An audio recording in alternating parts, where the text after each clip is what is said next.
Thyroid carcinoma basically 4 तरीके का होता है: papillary carcinoma, follicular carcinoma, medullary carcinoma and anaplastic carcinoma.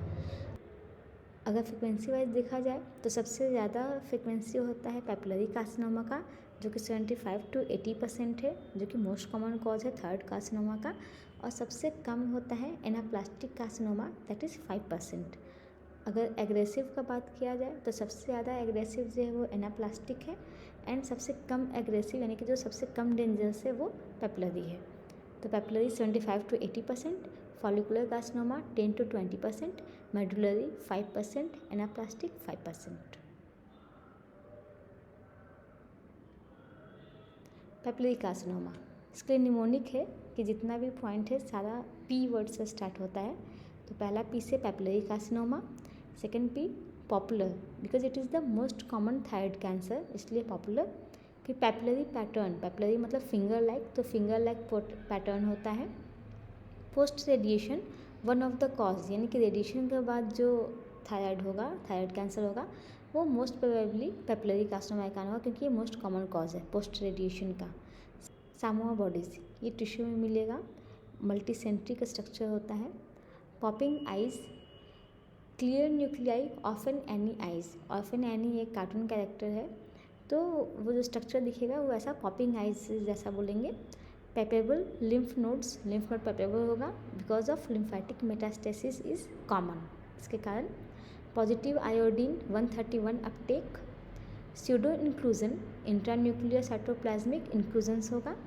Pop outs of capsule, यानी कि कैप्सूल से बाहर आ जाएगा, visually encapsulated but invades capsule. Pops everywhere in the gland, that is multifocal, यानी कि बहुत जगह ये स्प्रेड करेगा। Positive prognosis because it's slow growing, तो स्लो ग्रोइंग होने के कारण इसका प्रोग्नोसिस जो है वो पॉजिटिव है। Samoa bodies, granules of concentric layers of calcium in papillary carcinoma, तो ये जो राउंड सा सर्कल है कॉन्सेंट्रिक, यानी कि एक ही सेंटर के आसपास सारा सर्कल है, और कैल्शियम के डिपोजिशन के कारण होता है। ऑफन एनी आइज, ये कार्टून कैरेक्टर है, तो जैसे इसका आँख है उस तरह का इसमें स्ट्रक्चर दिखेगा, that is often any eyes pattern. Follicular carcinoma, इसमें सारा जो वर्ड है वो एफ से शुरू होगा, एफ से फॉलिकुलर कार्सिनोमा। फॉलिकुलर पैटर्न यानी कि सैक लाइक होगा।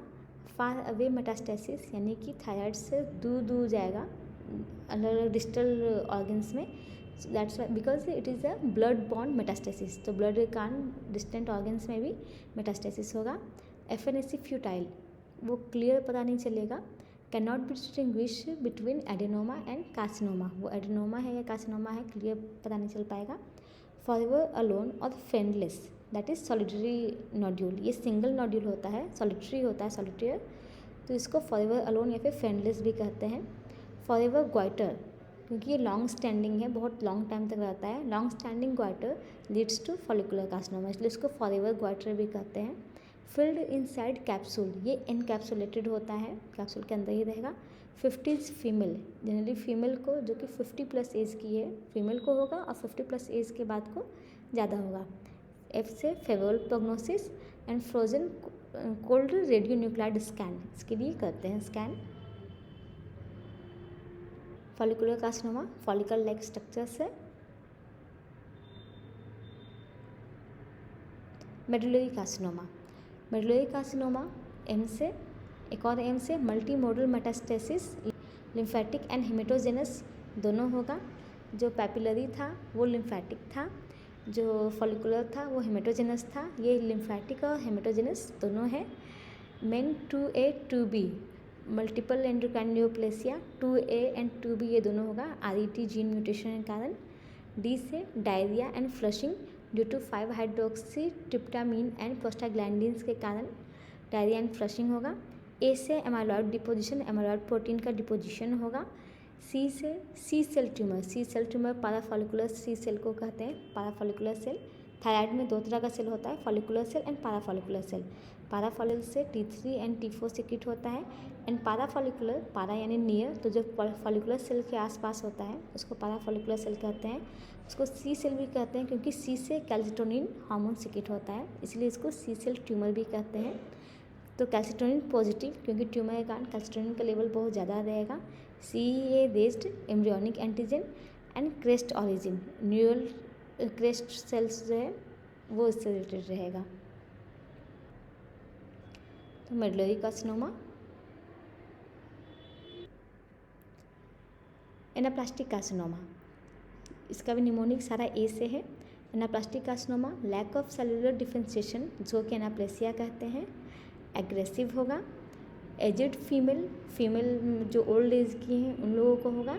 एनाप्लास्टिक ट्रांसफॉर्मेशन और डिफरेंशिएटेड थायराइड सेल, वो प्रॉपरली डिफरेंशिएट नहीं हो पाता है। फिर ऑल ओवर यानी local invasion, lymphatic and haematogenous metastasis, ये तीनों होगा। That is anaplastic carcinoma.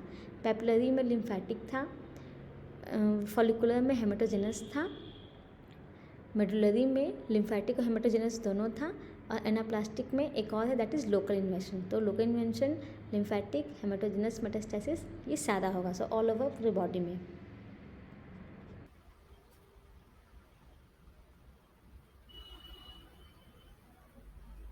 Thank you for your time.